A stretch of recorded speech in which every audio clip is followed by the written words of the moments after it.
For our student athletes, Coach Roos. Well, as everybody knows, this was a tale of two halves for us. We shoot the ball extremely well in the first half. We talk at halftime that we've got to look at the scoreboard as 0-0, and I thought our kids did that indeed, yet we just couldn't put the ball in the hoop. And Western Michigan forced us into our fewest field goals made in a half on the season. And we knew this game honestly would come down to the wire. It came down to the wire at Kalamazoo. I thought Western played extremely hard defensively and forced us into some late turnovers, especially in the second half. But I'm really proud of our team because Western kept clawing and clawing and clawing, yet they could never take the lead. And that was a testament to our kids' resiliency. And we talked about that in the huddle a lot because that takes a lot of energy out of teams. And I was just really proud of the way we finished. Ironically, the game ended very eerily to the way it did in Kalamazoo, where we had a 1-point lead and they had the ball with about 10 seconds to go. So I really leaned on Jesse Fleming, an assistant coach. We were a little bit more aggressive and trapped a late ball screen in the play that Shane ran, and it forced a double dribble, and then it allowed us to get the ball back and for them to foul. Honestly, that was a turning point in the game, but you got to credit Western Michigan. They are an extremely young team that has not been in this situation. We have some experience where we've been here before, and I thought that experience did shine through at the end. I'm really proud of distribution of points and of the two kids, particularly to my left. Miriam Justinger didn't have any points in the first half, yet her back-to-back layups were a big run for us when Jillian Haffel hit her. So she had 6 points, 2 rebounds, 2 assists in the second half. Jill Stein, one of our captains, had 2 unbelievable layups coming off some stagger back screens that also helped ensure the victory tonight. But again, I've said this before, I've been mentored by a outstanding coach in Kurt Miller, that you got to score to win, and it doesn't matter if you win by 1, 15, or 41 like we won in the first game. It's win and move on, and so we will talk very little about this, and our focus will be on Central Michigan. Okay, questions for Miriam Justinger or Jill Stein? Ladies, for both of you first, do you feel like you won? Yeah, I do. It was a battle in the second half, and I think compared to the first game, to come out on top this time, I think that really shows how we've grown over the second half of the season. And so I totally feel like this is a victory for us. It kind of is a little bit more of like a wake-up call, like it's tournament time and everybody's playing because they know that they could be done tomorrow. So I absolutely think that this is a victory for us, and it's a key victory. And it like she said, it shows our resiliency, and it's going to bring us together for us to move on for the rest of the week. So I'm really excited about it. Miriam, care to add to that? Just like what Jill said, is like deja vu. Kalamazoo, same thing, but different outcome. And I like this outcome a lot better, so moving on. Miriam, they had cut the lead to a single possession in back-to-back possessions.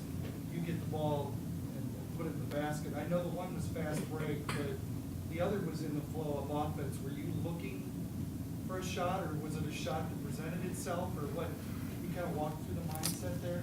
It was just a really nice pass from Jill Stein, and I put it in, so that's about She's it. got a lot to say. Yes. I'll go back to Jill. Can you talk a little bit about needing to step up in the second half? And both of you did, but trying to just stop the flow of blood there in the second half. Keep coming back. Yeah, we knew that they were never going to give up because it was a battle at their place, and so we knew that they would come in confident after beating us. And so it was just key that if we couldn't always get a stop on defense, then we had to score on offense because we couldn't let that gap close any more than it was. So it was just everybody was looking for shots. Everybody in the huddles we talked about, everybody's got to be a threat all the time. And so, yeah, when we came down and we just looked for opportunities and took what they gave us, we broke off of some plays if we felt like we could get like a layup or those sorts of looks. So. You say it was in the flow of the game, though. Your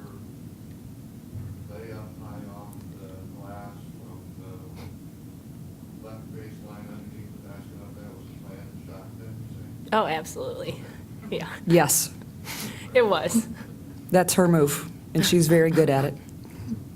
Jill, will you talk about the main defensive possession when you came up and double teamed Anderson?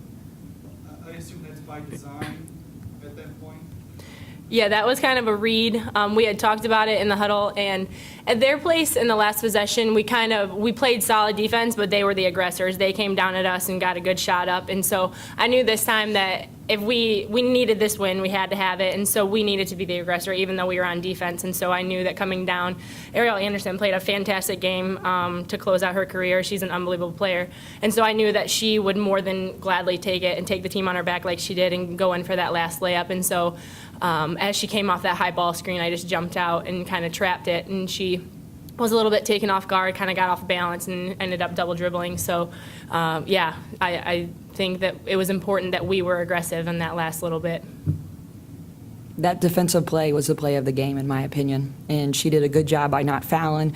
We got a good trap, and as I said, that was a designed in the timeout prior to that. Any further questions for our student athletes? Ladies, let's get back to the locker room. Thank you. Coach, stay put. We'll let you continue to answer questions, okay? Okay.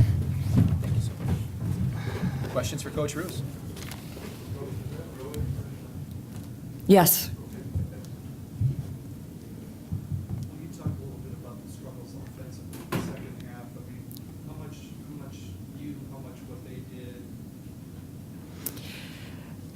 I did lose my cool in a couple of timeouts and told them that we're getting shots, you need to score.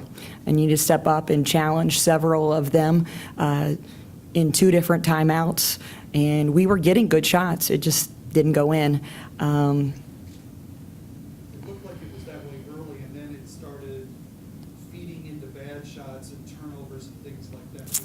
I thought that I was more disappointed with the turnovers than anything else. I mean, Jillian wanted, at one time in particular, wanted to get the ball out of her hands. She was just worn out and made a poor decision passing it up to Chrissy out of bounds. But we had 12 turnovers. They had 12 points off of turnovers.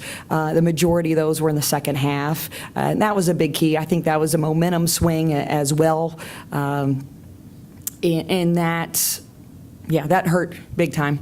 But like I said, I'm just proud of the fact that Western kept clawing and clawing and clawing, but they could never take the lead. In my opinion, you wear yourself out that way. If they had taken the lead, I would have been more concerned. But the fact that we were able to hold on, I felt good that we would be able to make a play at the end because we had been in that same situation in Kalamazoo the first time early in January. You have people talk about Rogers, Stephen, and Joey to a certain extent, but today it was 2 players that maybe people don't know that much about, and you needed them. Could you just talk about the contributions from both Joe and Miriam?